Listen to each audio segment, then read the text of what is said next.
Ceritanya Inara ndak ada habisnya, sambung menyambung terus. Dan kemarin itu saya lihat Inara sudah melaporkan suami sirinya terkait dari kasus penipuan. Jadi Inara ini merasa ditipu oleh suaminya. Namun dari komentar para pakar hukum terkait dari kasusnya Inara dengan suaminya ini sulit untuk dikategorikan sebagai penipuan. Karena alat kelamin perempuan itu bukan sebuah barang, katanya Bang Hotman seperti itu. Tapi ya nggak tahu lagi. Mari kita prediksi di sini. Inara Rusli memenjarakan suaminya terkait dari kasus penipuan yang ada kaitannya dengan hubungan mereka berdua. Berhasilkah? Balance. Seperti yang dikatakan Bang Hotman, sulit untuk sampai masuk ke ranah penipuan. Karena di sini ada balance, sama-sama menikmati, sama-sama saling suka. Kalaupun misalnya si suaminya kayak ngomongannya memberikan janji-janji yang tinggi atau kebohongan terkait dari statusnya dan lain sebagainya, itu masih sebatas ucapan, belum mengubah sebuah surat penting, dokumen penting dan lain sebagainya. Gitu.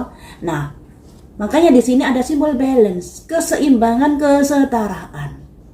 Jadi dalam kasusnya ini nanti sepertinya ya jalan di tempat terkait pelaporan Inara pada suaminya yang diduga sudah menipu Inara ini. Kita lanjut lagi. Mengapa balance? Karena apa? Karena di sini ada sebuah kayak tongkat tiga ini, tongkat yang mana mereka ini ada semacam kedekatan walaupun sebagai pihak ketiga yang diawali dari kedekatan kayak bisnis dan lain sebagainya, kemudian akhirnya ke ranah asmara. Nah, tongkat tiga ini bisa dibilang adanya sebuah kerjasama. Nah, kalau ada sebuah kerjasama, hubungan mereka tentunya ya bisa dibilang baik-baik saja kalau itu. Hanya saja karena munculnya video tersebut yang bisa membuat nama Inara jadi jatuh, yang pada akhirnya Inara ingin membersihkan namanya di sini. Kalau di sini sih belum ada kartu yang melambangkan bahwa suami sirinya bakal kena penjara ya. The Chariot, tekad untuk melangkah. Introspeksi diri dulu sebelum kamu melangkah. Introspeksi diri dulu.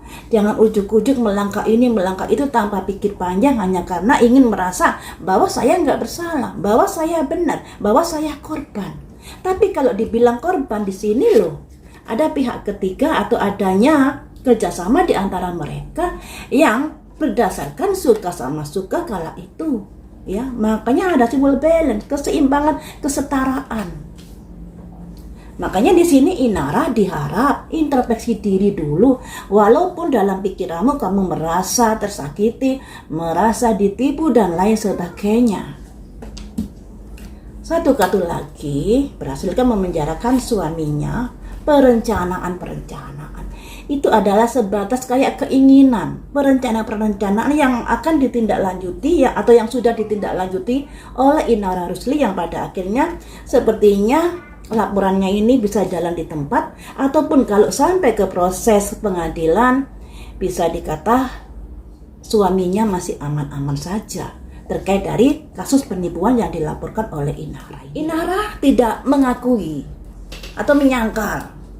Jadi merasa dia tidak mengetahui dari status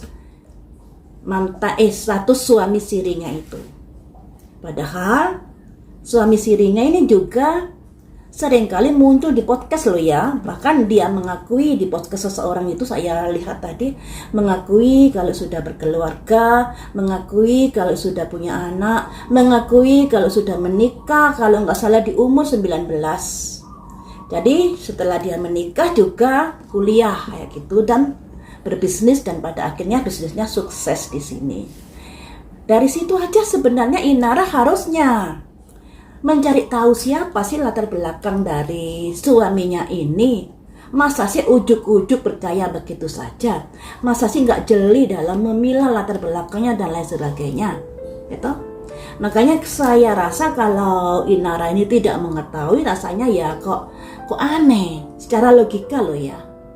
Tapi bagaimanakah kalau menurut kartu tarot? Apakah Inara tidak mengetahui status dari suaminya sehingga dia mau dinikah siri? Apakah Inara tidak mengetahuinya?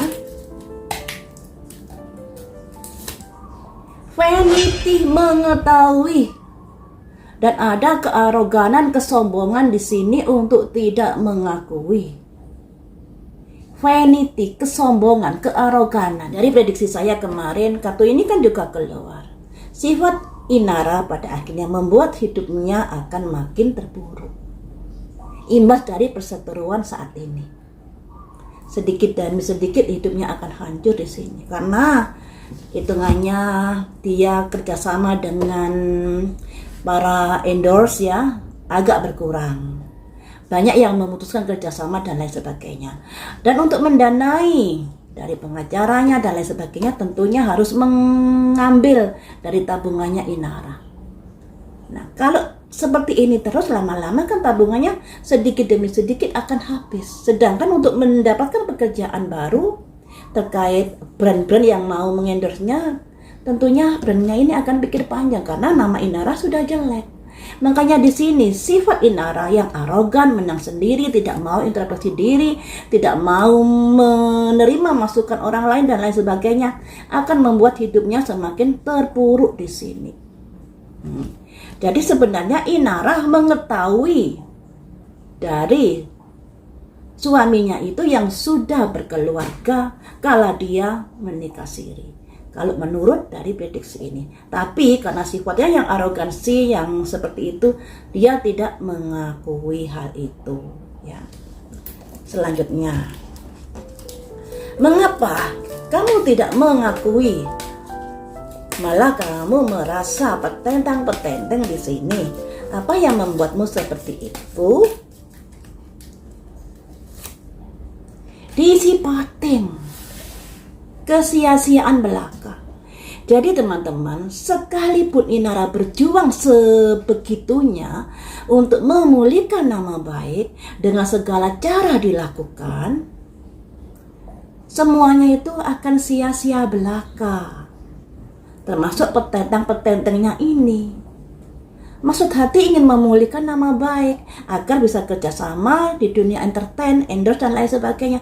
Tapi semuanya itu akan kesia-siaan belaka. Apa yang dilakukan akan sia-sia. Karena apa? Karena dia tidak mau introspeksi diri, tidak mau merenung ke dalam, tidak mau mengakui kesalahannya, juga tidak mau mengakui bahwa saat nikah siri itu sebenarnya udah mengetahui status dari suaminya. Ya. Sekarang ini kan canggih, seseorang yang mau menikah masa sih hanya sekedar percaya sama omongannya. Padahal dari media sosialnya akan bisa ditelisik.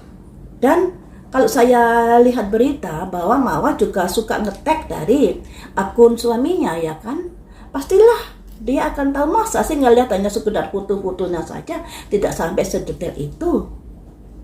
Kita lihat. Nah, apakah Inara tidak melihat secara detail dari akun sosial medianya suaminya ya? Sosial medianya suaminya, apakah Inara tidak melihat secara detail? Impartiality kok melihat secara detail. Dan kenapa dia mau nikah siri? Karena ada unsur materi di sini yang dipertimbangkan.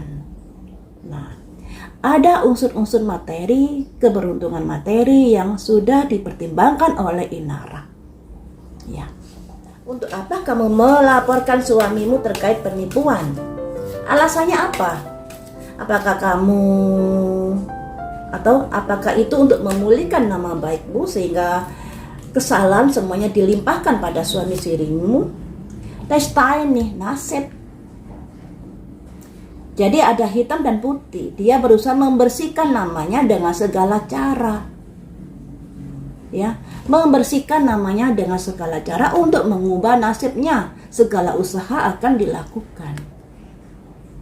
Tidakkah kamu merasa bersalah dengan apa yang sudah kamu lakukan? Respondensi, ada keputusasaan di sini sehingga dia melakukan segala cara untuk memperjuangkan nasib ke depannya melalui pembersihan nama baiknya. Ada despondensi, keputusasaan, kelelahan, capek menghadapi semuanya ini. Kemudian, apakah kamu tidak menyadari kesalahanmu? Insecurity. Sebenarnya dia tahu kok kalau salah di sini. Tahu dia. Ditambah lagi ada penemuan-penemuan terkait CCTV dan lain sebagainya. Dan di sini juga ada simbol devil, kesetanan. Terkait dari penemuan cinta yang sudah merebak kemana-kemana saat ini. Jadi di sini Inara masih belum mengakui bahwa dirinya bersalah, walaupun sebenarnya dalam hatinya dia merasa bersalah atas apa yang sudah terjadi di dalam hidupnya. Kenapa dia tidak mengakui? Kenapa dia tidak mau mengakui? Karena apa? Completion. Kalau dia mengakui, masalahnya akan sangat komplit. Ya, yang tentunya kalau dia mengakui bakal endorse-nya akan di-cut, nama baiknya akan jelek dan lain sebagainya. Jadi Inara ini mengapa tidak mengakui? Karena merasa kalau saya mengakui banyak hal di sini, masalahnya akan begitu komplit di sini. Ini dalam pemikiran Inara. Sebenarnya masalah ini bisa disederhanakan loh teman-teman. Tapi yang namanya manusia kadang-kadang nggak mau sederhana karena ego. Seperti Inara. Apakah Inara nanti bakal dipenjara kah? Dalam prediksi saya yang dulu, Inara memang ada potensi proses hukum. Ya, proses hukum berarti nanti masuk ke ranah persidangan. Akan tetapi di dalam angka kelahiran Inara ada simbol pertolongan di sini. Makanya kan saya bilang di awal prediksi tentang Inara, dalam kondisi seperti ini, pergunakan energi pertolongan ini dengan baik. Minta tolong pada orang dan lain sebagainya untuk membantumu. Nah, apakah berhasil di sini Inara tidak dipenjara terkait dari pelaporan Mawah? Bagaimanakah nasib Inara? Apakah Inara akan dipenjara? Ada simbol menjauhi sebuah pertengkaran. Masih dalam perjuangan di sini. Roda berputar, ke arah manakah perputaran nasibnya? Dengarkan suara hatimu, pertimbangkan di sini. Mestinya jangan sampai masalah ini semakin melebar kemana-kemana. Dari masalah ini misalnya Mawah sudah menghubungi dia, harusnya dia bisa bisa menata kata-katanya agar Mawah ini tidak sakit hati dan lain sebagainya. Harusnya kan seperti itu. Bukannya istri saya malah diserang, malah dikata-katain. Itu sudah salah kaprah sebenarnya. Nah, untuk nasib Inara terkait pelaporan Mawah, apakah dia akan dipenjara? Dreamer, mimpi, tergantung di sini. Nah, the dreamer ini seseorang yang bermimpi. Mimpi itu harus diwujudkan dan disimbolkan angka 0. Tergantung dari perjuangan Inara di sini. Juga tergantung dari pasal-pasal yang menjeratnya nanti. Nah, simbol dari 0, salah langkah bisa masuk jurang. Kalau langkahnya tepat bisa terbebas dari masalah hukum yang dilaporkan oleh Mawah seperti itu. Jadi masih 50-50 hasilnya di sini ya, tergantung bagaimana Inara memperjuangkan nasibnya. Akan tetapi dari prediksi ini Inara sudah berusaha untuk menghindari dari proses hukum yang dilakukan oleh Mawah. Tentunya memberikan bukti-bukti dan lain sebagainya terkait dari kayak surat bukti nikah siri dan lain sebagainya. Jadi masih dibilang masih ada celah dari Inara Rusli untuk tidak terjerat dari proses hukum yang sudah dilaporkan oleh Mahwa. Ini ya, masih ada jalan. Karena di sini simbolnya angka 0, tergantung kamu memulai jalan yang mana. Kalau langkahmu tepat, ya kamu bisa terbebas atau tidak terjerat hukum. Tapi kalau langkahmu salah, ya bisa masuk jurang. Jadi ini ya.